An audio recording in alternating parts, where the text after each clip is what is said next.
So, for a while I've been seeing this pattern that great shows typically have a great pilot episode. Seriously, go back and rewatch the first episode of some of your favourite shows and see how it stacks up to the rest of the series. Because I, for one, can't name any great shows off the top of my head that have bad pilot episodes, and I genuinely believe that you can tell if a series is going to be good or not just by its first episode. It's almost as if there's a reason for this. Well, there is. Pilot episodes have the monumental task of setting up the whole series and getting the audience hooked in the span of 40 to 60 minutes. In it, the writers need to establish the protagonist, the world they inhabit, some supporting characters, a problem/antagonist, the inciting incident, and a hook to keep the audience watching. Now let's see how this is executed in a linear series like Mr. Robot. The first episode of a linear series should typically perform like the first act in a film. Here we get introduced to the protagonist, the world they live in, and some side characters. The protagonist we're introduced to in Mr. Robot is Elliot Alderson, a socially awkward loner with one and only friend Angela Moss.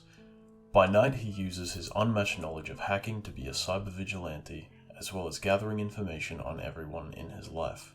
But by day he's just a regular cybersecurity engineer working for Allsafe. In this episode, we understand that Elliot is pessimistic towards the true nature of people, believing all but a few to actually be good and using this to justify hacking random people even if they're not bad on the surface. Something that I like about this is that even if he doesn't find anything worth turning into the police or ruining a relationship over, Elliot still uses the information he finds about someone as fuel to dislike them and society as a whole. Now, introducing your audience to the world your protagonist lives in isn't hard unless you're writing a fantasy or sci-fi series where you need to build the world and its rules from the ground up. However, with a series like Mr. Robot, you don't need to do this, since the world the characters fill is based on our world. Instead, you want to establish with your audience the part of the world your protagonist occupies. For Elliot, this would be the dark side of cyberspace. The part of the online world where he's exposed to the darkest and most deprived side of humanity. The very first scene in this episode is Elliot exposing an online pedophile who deals in child pornography, immediately letting the audience know what type of people Elliot will be dealing with throughout the series. Even though he also exposes people cheating on their partners, which feels like a walk in the park compared to the first scene, Elliot is constantly exposing himself to the bad side of everyone around him. Another thing a pilot episode needs are supporting characters. Throughout a series, you'll be introduced to a lot of supporting characters, but there won't be enough time to establish all of them in just the first episode. So instead, a pilot episode needs to introduce the characters that are a part of the protagonist's status quo. This is why characters such as Angela and Krista get a lot more attention in this episode, where other and arguably more important supporting characters only get a couple of appearances and a handful of lines.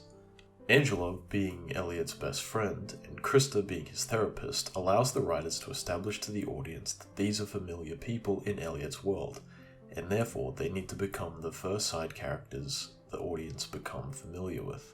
Whereas other characters like Darlene and Tyrell, who become a lot more important as the series go on, don't get nearly as much attention in the first episode as they're unfamiliar to Elliot and his part of the world.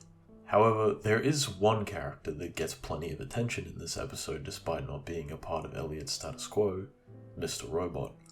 And the reason why Mr. Robot is developed so much in this episode is because he's Elliot's bridge from the life he currently leads to becoming part of the huge hacker organization F Society, and effectively kickstarts the whole series.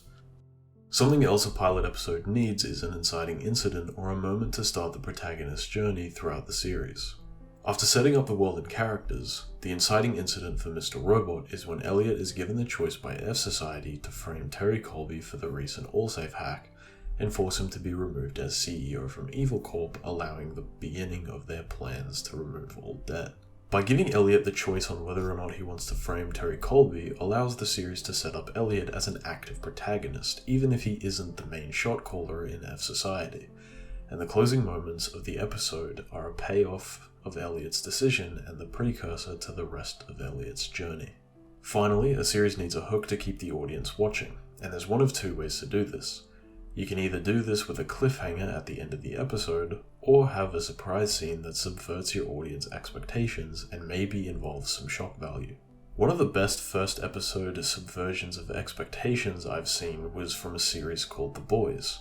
In the beginning of the first episode, a member of the superhero group The Seven, A-Train, runs through Huey's girlfriend Robin, giving us shock value, and is even the inciting incident for the series, keeping the audience watching as they ask themselves two questions. How does Huey get his revenge on the Seven, and how bad are the supposed heroes? Mr. Robot, on the other hand, goes with the former. After Elliot frames Terry Colby, he starts celebrating in the street until he's approached by men in black suits asking him to come with them.